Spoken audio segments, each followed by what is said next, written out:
เก็ตมาเพิ่มอันหนึ่งไทยแรงคนมาหลาย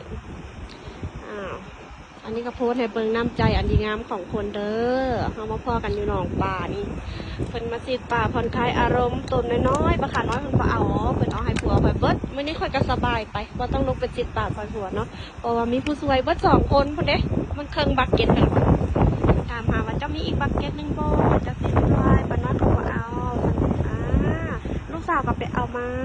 เอ้ยแต่มันเลิศบ่พี่น้องเอ้ยนี่ล่ะบางคนเอาลูกไปเข้าโรงเรียนน่ะลูกอันแม็กเด็กน้อยแม็กหลายนะเพราะอยากเอาลูกไป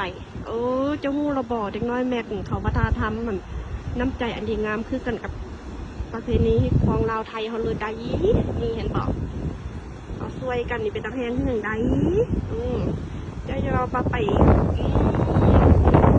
หัวขาวแล้วเจ้าสีแบบเลิศหรูอลังการเด้อ